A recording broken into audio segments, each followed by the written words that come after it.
Untuk acara yang keempat, ceramah hikmah maulid dan doa oleh Al-Ustadz Ahmad Subianto. Kepada beliau kami persilakan. Allahumma salli ala Muhammad.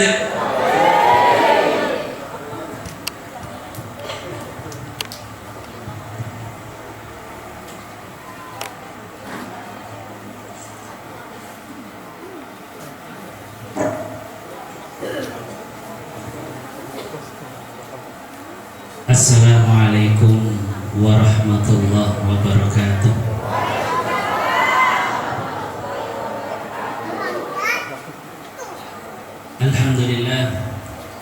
Alhamdulillahirabbil alamin. Wassalatu wassalamu ala Rasulillah ajma'in. Amma ba'du. A'udzu billahi minasy syaithanir rajim. Subhanaka la ilma lana illa ma 'allamtana innaka antal alimul hakim. Rabbi shrah li sadri wa yassir li amri wahlul 'uqdatam min lisani yafqahu qawli. Shadaqallahul 'azim. Ayat.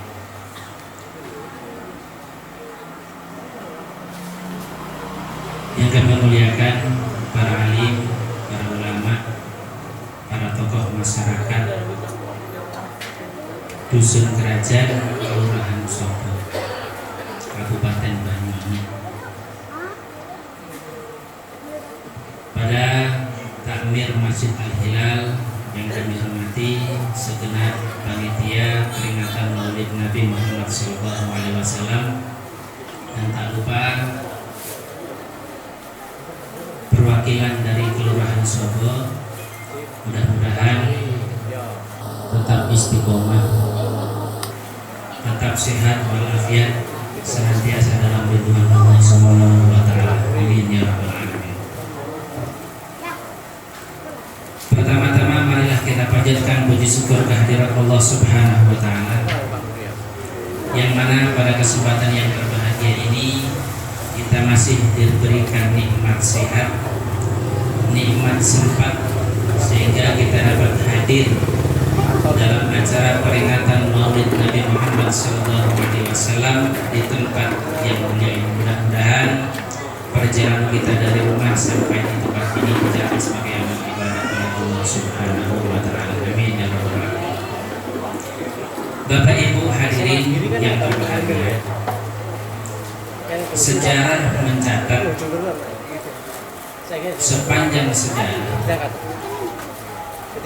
mencatat bahwa banyak orang-orang besar karena harta benda dan kekayaan. Apabila harta benda itu selesai, maka selesailah kebesaran itu sampai di situ. Ada orang besar karena pangkat dan jabatan dan kekuasaannya. Apabila pangkat dan jabatannya itu selesai, maka selesailah sampai di situ. Ada orang yang besar karena dibesar-besarkan, dan setengah mati mencapai kebesaran itu. Apabila sudah mengalami pergeseran nilai, masyarakat menerima bawahnya, maka selesailah kebesaran itu sampai di situ. Bapak Ibu hadirin yang berbahagia, oleh karena itu Rasul Muhammad SAW yang kita peringati maulidnya pada malam hari ini, beliau besar bukan karena pangkat dan jabatan. Beliau besar bukan harta, benda dan kekayaannya. Beliau besar bukan karena dibesarkan oleh umatnya, tapi beliau besar karena dibesarkan oleh Allah Subhanahu wa ta'ala. Sekali orang dibesarkan oleh Allah, bagaimanapun usaha orang untuk menjatuhkannya, maka orang itu tetap akan besar juga. Tapi sebaliknya, apabila orang itu sudah dikecilkan oleh Allah, bagaimanapun upaya orang itu dibesarkan oleh masyarakat, dibesarkan oleh golongannya, kalau memang potongannya nyungsep. Oleh karena itu, Rasul Muhammad Sallallahu Alaihi Wasallam oleh Allah dijadikan model, dijadikan figur. Karena itu dalam Al-Quran, laqad kana lakum fi Rasulillahi uswatun hasanah. Ada pada diri Rasulullah itu contoh atau teladan yang baik bagi kalian, yang baik bagi umat Islam. Nah, apa yang akan kita contoh? Apa yang mau kita contoh?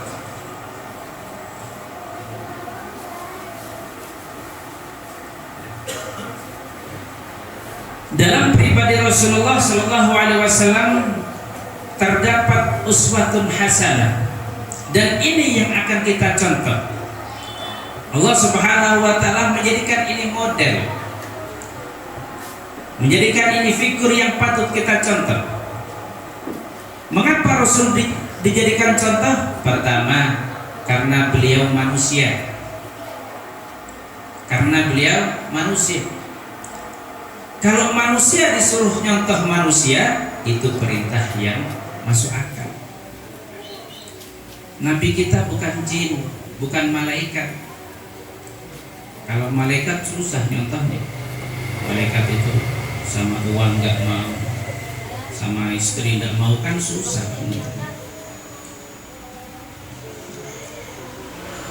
Kalau misalkan Nabi kita jin, kemudian berhasil mengislamkan oleh orang seluruh dunia, tidak istimewa. Kenapa? Orang beriman karena takut kepada jin.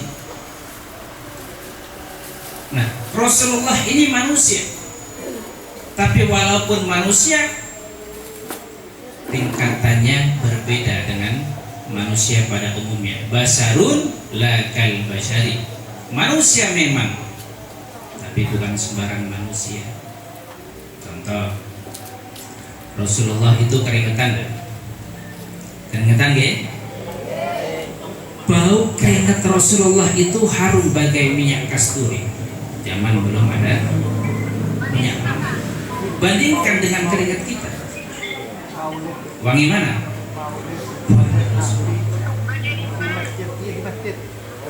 Rasulullah beludah itu. Ludah Rasulullah obat. Jadi ketika Rasulullah Sallallahu Alaihi Wasallam hijrah dari Makkah ke Madinah bersama Sayyidina Abu Bakar As-Siddiq radhiyallahu anhu, beliau sampai ke mulut gua. Kata Abu Bakar, ya Rasul, Tuhan tunggu di sini. Abu Bakar, kamu ngapain Abu Bakar? Saya mau lihat di dalam gua itu apakah ada binatang yang buas. Saya tidak mau ketika sudah masuk menyakiti Tuhan ya Rasul. Baik, silakan Abu Bakar.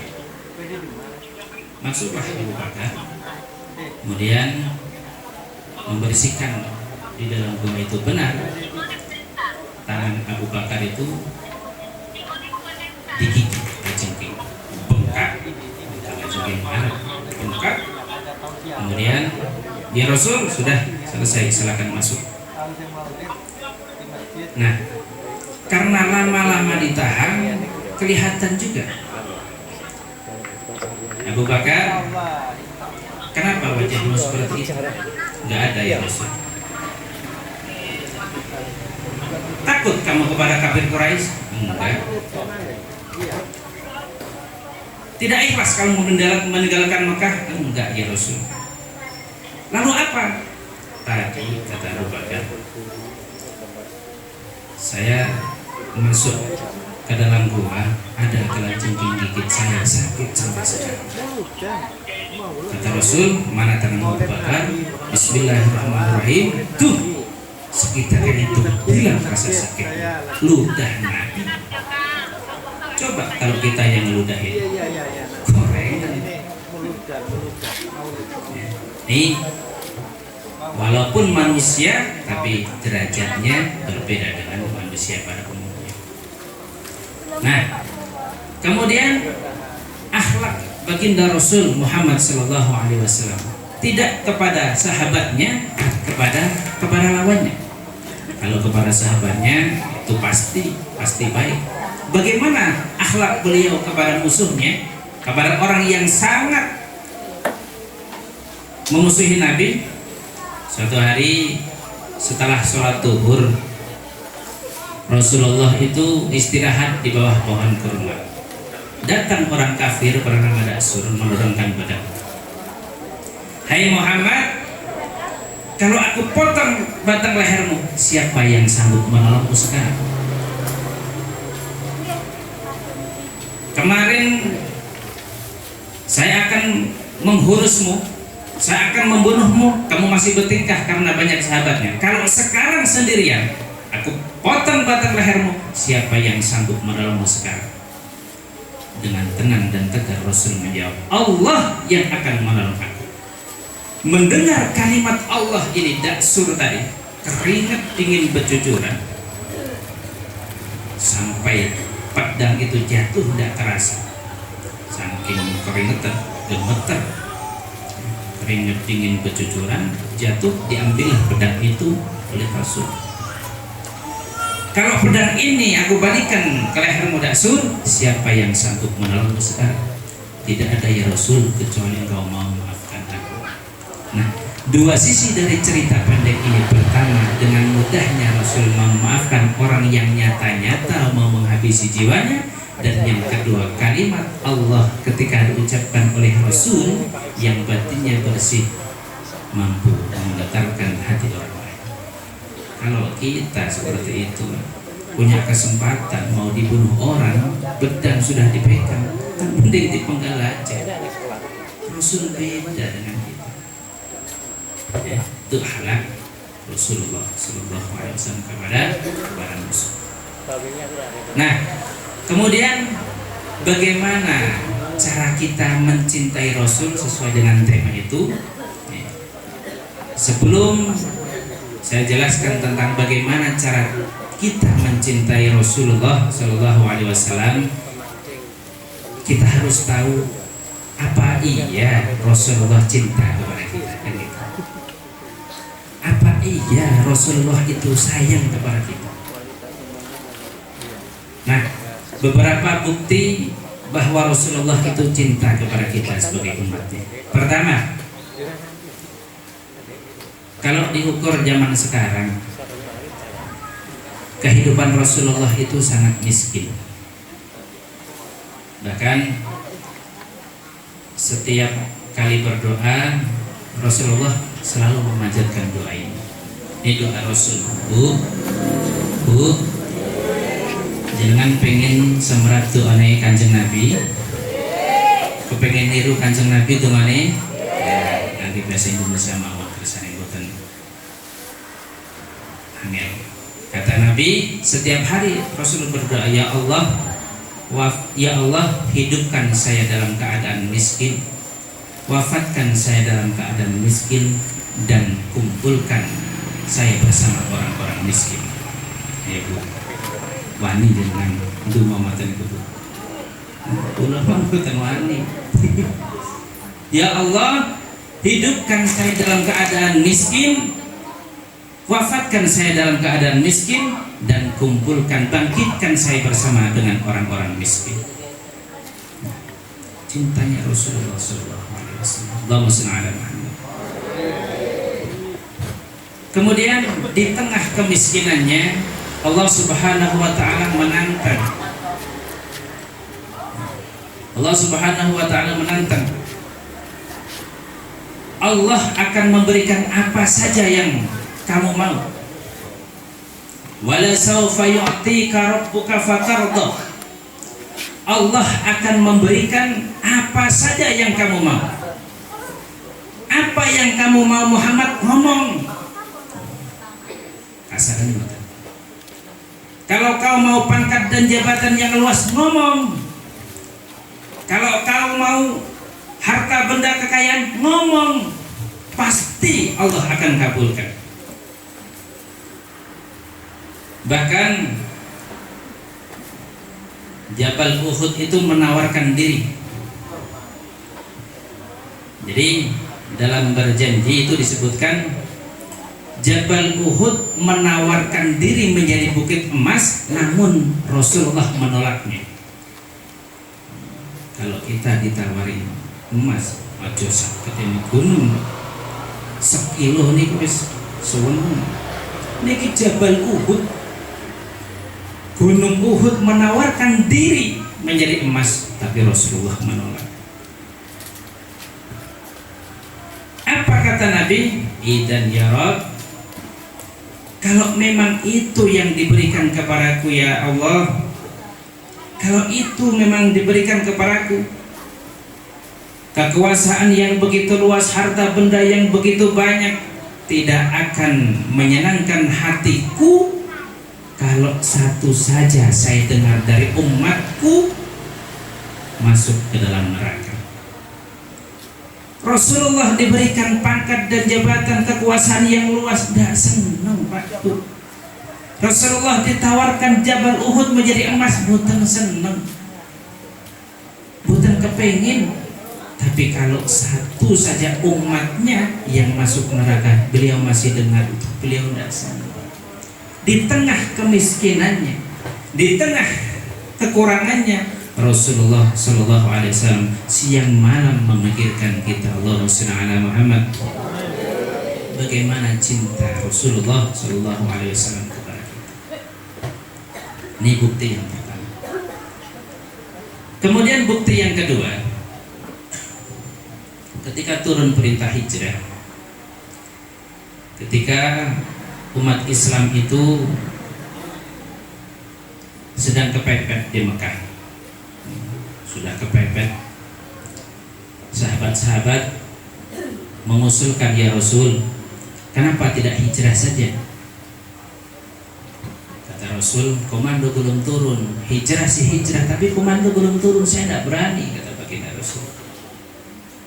Nah, karena kebijaksanaan apapun itu pasti dari menunggu wahyu. Nah, kemudian ketika turun wahyu, ketika turun perintah hijrah, Rasulullah Shallallahu Alaihi Wasallam pidato di depan para sahabatnya. Sahabat-sahabat sekalian, perintah hijrah sudah turun. Berangkatlah terlebih dahulu, saudara-saudara. Berangkatlah lebih dulu tuan-tuan pergi ke kota Madinah. Kata sahabat, Tuan kapan ya Rasul? Saya belakangan. Kenapa harus belakangan? Apa kata Rasul? Yang dikejar-kejar saya, yang dicari saya, yang diancam ingin dibunuh saya. Kalau kita berangkat bareng, pasti kita akan dikejar-kejar terus. Maka berangkatlah tuan-tuan sekalian, biar saya yang ada di kota Mekah.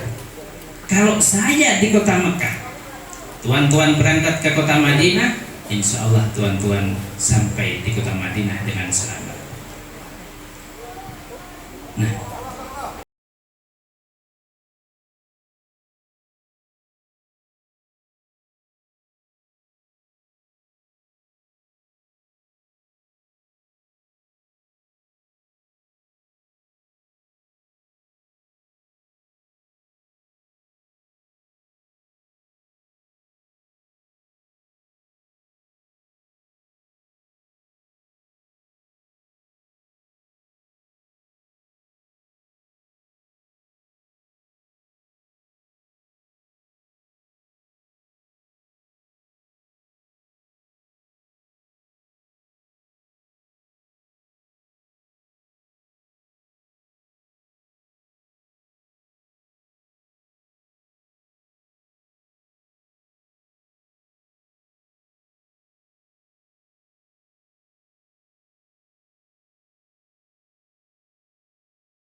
Jibril, Mikail turun ke alam cari jasad kekasihku Muhammad. Kemudian turun malaikat Jibril dengan malaikat Mikail turun, rata semua, bingung, rata semua, bingung, bumi sudah rata, bingung malaikat Jibril itu. Kemudian memohon kepada Allah, ya Allah, tolong kasih tahu di mana kubur Nabi Muhammad SAW. Kemudian atas perintah Allah terbuka bumi itu yang menyimpan jasad mulia baginda Rasulullah SAW. Ketika bangkit dari kuburnya, mengusap kedua matanya baginda Rasul seperti orang bangun tidur, melihat sebelah kanan Jibril, sebelah kiri Mikail. Apa kata beliau? Jibril, hari apa ini? Jibril, hari apa ini Jibril? Hadza ma wa'ada rahmah. Ini hari yang dijanjikan oleh Allah, hari kiamat Muhammad. Hari kiamat, hari kiamat. Kalau ini memang hari kiamat Jibril, aina tarta ummati? Kalau ini memang hari kiamat Jibril, di mana umatku Jibril? Umatku di mana? Apa kata malaikat Jibril? Manusia yang pertama dibangkitkan adalah hanya engkau Muhammad. Setelah itu diajak masuk ke dalam surga. Masuk ke dalam surga. Di surga mondar mandir baginda Rasul, tidak betah. Ada di surga itu tidak betah. Lalu yang punya surga kan Guru Muhammad, tidak betah kamu tinggal di surga. Betah ya Allah. Kurang enak surga. Enak ya Allah. Kenapa kamu bingung seperti itu? Ya Allah, saya punya umat. Bagaimana keadaan umat saya ya Allah? Saya enak di surga sekarang ini. Bagaimana umat saya? Umat saya bukan tanya tentang Khadijah, Fatimah, umatnya yang ditanyakan. Nah, oleh karena itu ketika seluruh manusia akan disidang, jadi ketika sudah dibangkitkan di alam barzah, di alam mahsyar, seluruh manusia itu kumpul jadi satu, di mahsyar, di padang mahsyar kumpul jadi satu, berbondong-bondong orang itu minta pertolongan. Ya Adam, anta abal hubasar. Hai Adam, engkau adalah bapak moyangnya manusia. Sebentar lagi saya disidang oleh Allah. Saya mohon pertolongannya. Apa jawab Nabi Adam? Jangankan sampeyan, Pak. Wong saya makan buah khuldi, saya makan buah khuldi saja saya dikeluarkan dari surga. Bagaimana saya nolong sampeyan? Begitu juga kepada Nabi Nuh, Nabi Ibrahim, semua nabi angkat tangan. Hanya satu nabi yang memanggil umatku sini, umatku. Jadi besok itu di akhirat kita itu tidak usah kenalan dengan Rasul yang ngerti, karena ada tanda-tanda dari umat Rasulullah Shallallahu Alaihi Wasallam. Apa tandanya? Salah satunya adalah bekas sujud, ya, bekas sujud. Karena nanti di akhirat orang-orang yang rajin wudhu kan mesti sholat, itu akan bercahaya nanti di akhir kiamat. Dan Rasulullah itu tidak usah kita Rasul ulah niki umatin jenengan, enggak. Rasulullah sudah ngerti, umatku sini, diberikan syafaat oleh Rasulullah Sallallahu Alaihi Wasallam. Itulah enaknya jadi umat Rasulullah Sallallahu Alaihi Wasallam. Tidak ada umat-umat Nabi yang lain itu bisa memberikan syafaat itu. Oleh karena itu saya katakan tadi, inni haramtul jannata ala sairil anbiya hatta tadkhulaha anta, wa haramtuha ala sairil ummah hatta tadkhulaha ummatuka. Surga aku haramkan untuk seluruh nabi kecuali engkau Muhammad sudah masuk. dan surga aku haramkan untuk seluruh umat kecuali umatmu sudah masuk ke dalamnya. Jadi Rasulullah SAW tetap ngawal sampai tengah akhirat nih. Begitu cintanya Rasul kepada kita, begitu sayangnya Rasul kepada kita dari dunia sampai akhirat. Kalau Rasul cinta kepada kita, apakah kita sewajarnya tidak cinta kepada Rasul? Bagaimana cinta kita kepada Rasul? Pertama, barang siapa yang cinta kepada sesuatu pasti dia lebih banyak menyebutnya. Jadi jenengan seneng emas, Bu, seneng naik emas. Setiap ketemu kancane ngobrol emas terus.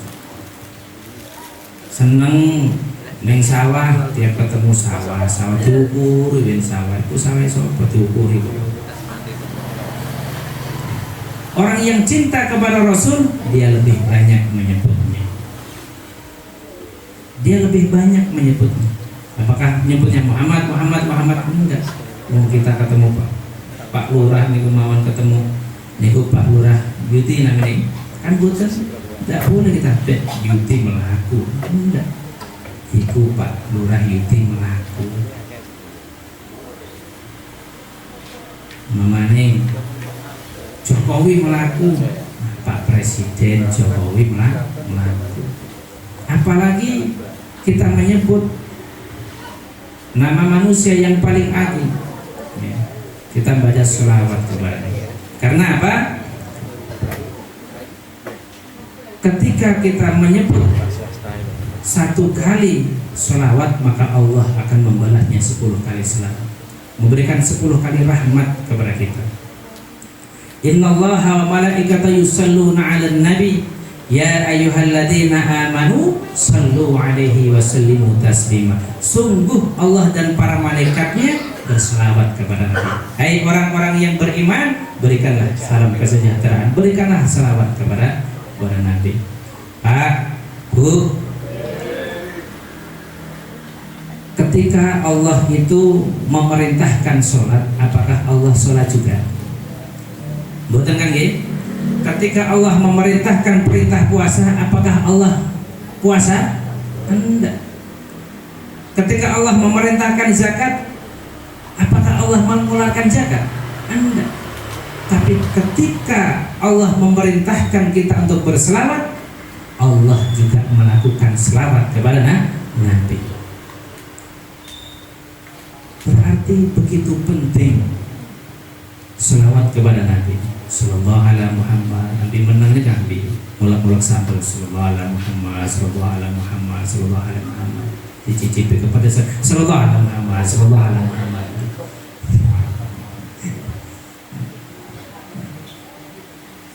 Allahumma shalli ala Muhammad. Jadi orang yang cinta kepada Rasul sering berselawat. Lalu bukti cinta kita yang kedua adalah menjaga warisannya, menjaga peninggalannya. Nih, apa peninggalan Rasul? Ada 2, Al-Quran dan Sunnah. Aku titipkan 2 perkara ini, kata Rasul, agar kamu tidak tersesat. Apa itu? Al-Quran dan Sunnah.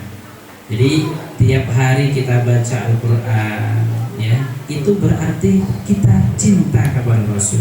Betul, usah kata-kata, bentuk sehari 1 ayat. Alhamdulillahirabbil alamin. Shadaqallahul adzim. Kismani.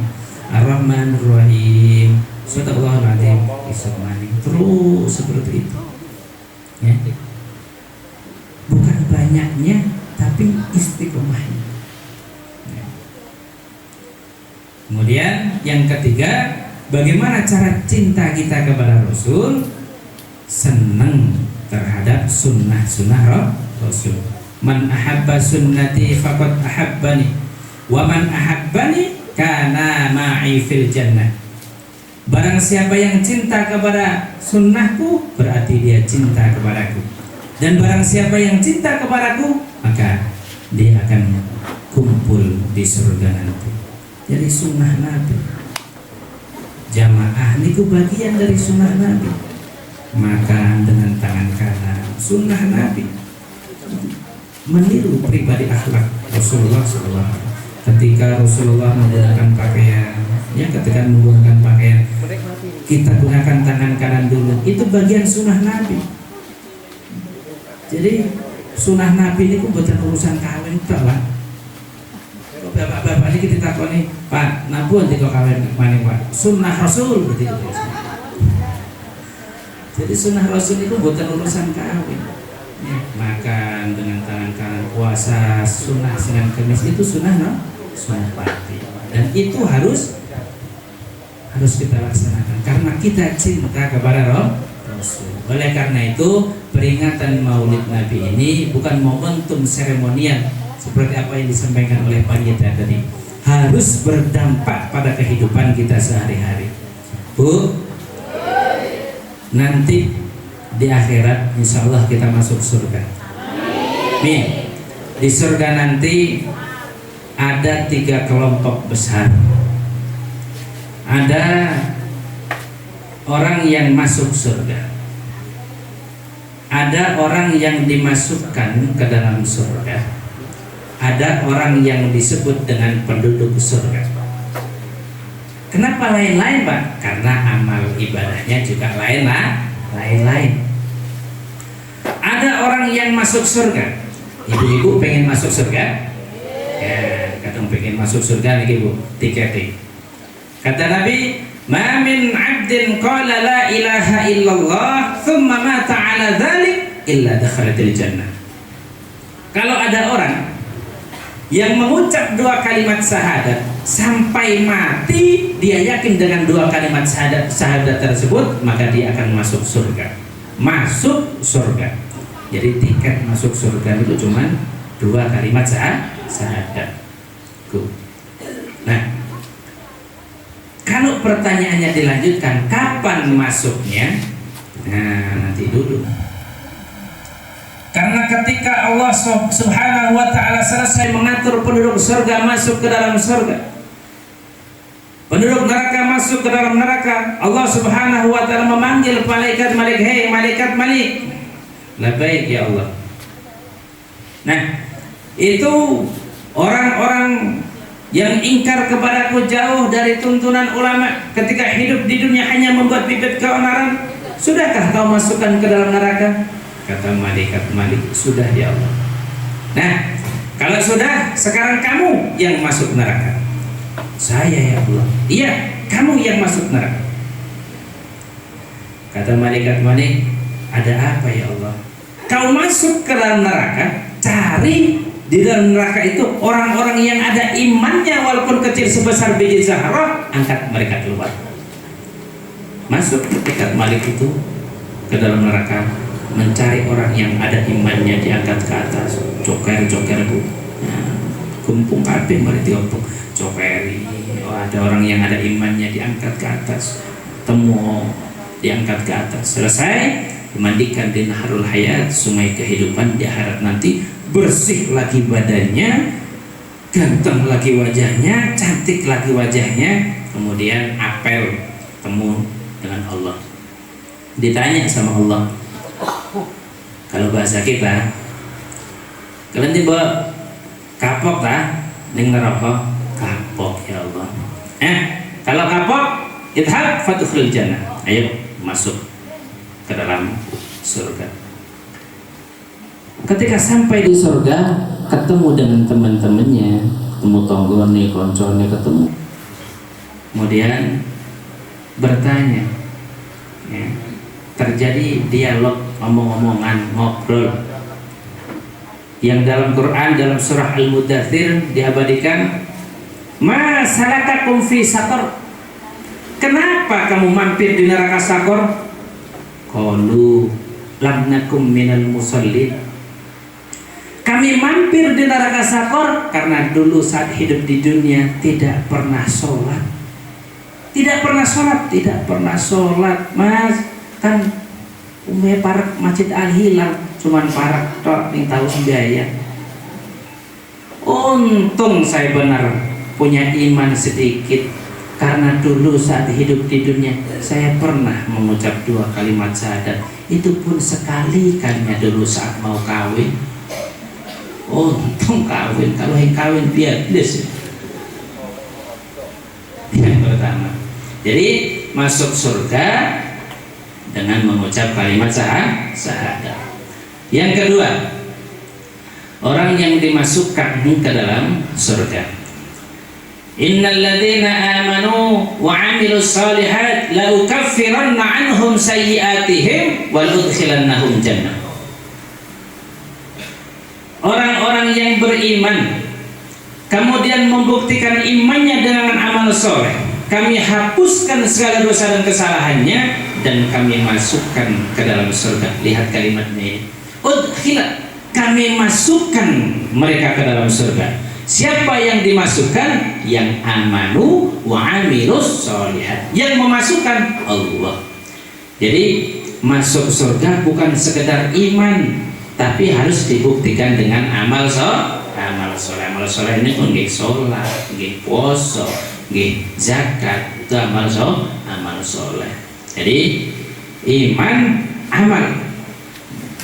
Lalu yang ketiga, penduduk surga. Nah, penduduk surga. Kalau zaman sakniki niku pun ada EKTP, Pak. Nah, kata Allah, innal ladzina amanu tsumma istaqamu fala khaufun 'alaihim wala hum yahzanun ulaika ashabul jannah hum fiha khalidun.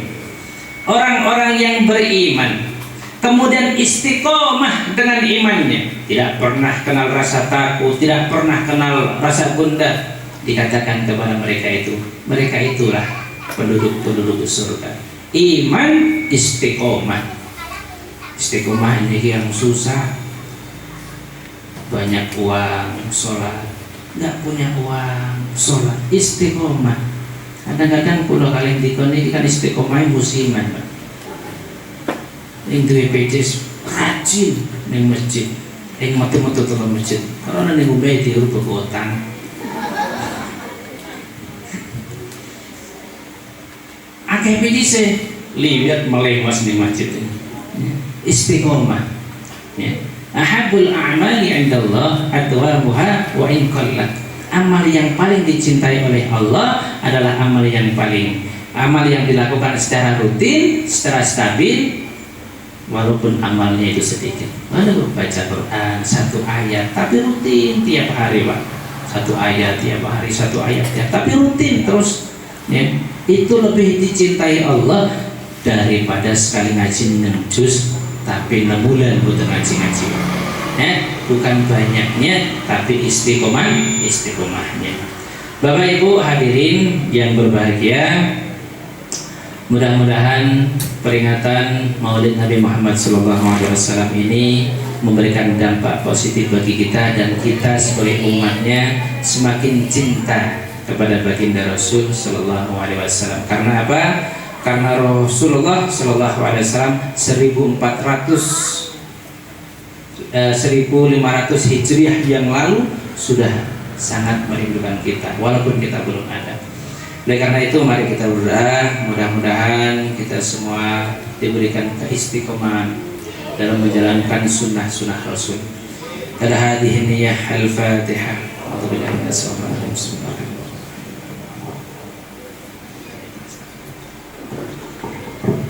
Bismillahirrahmanirrahim. Alhamdulillahirabbil alamin. Hamdan liman hamdan syakirin hamdan yafi'an miqafi majidah. Ya Rabbana lakal hamdu kama yanbaghi li jalalihi wa ta'ati sultanik. Allahumma shalli ala Muhammad wa ala ali Muhammad. Allahumma arina haqqa haqqan warzuqna ittiba'ah wa arina al-batila batila warzuqna ijtinabah.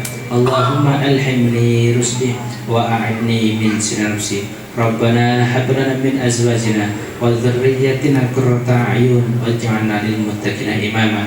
Rabbana atina fid dunya hasanah wa fil akhirati hasanah wa qina adzabannar. Assalamualaikum warahmatullahi wabarakatuh.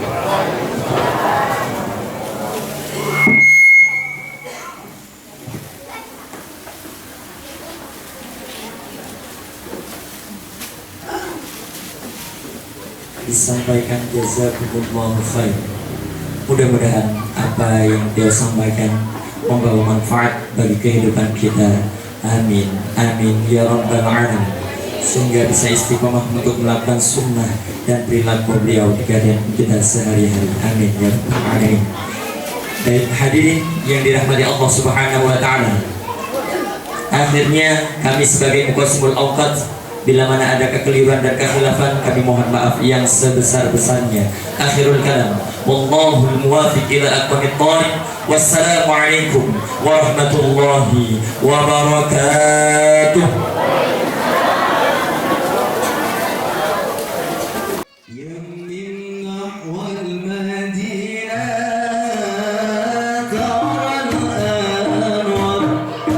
زد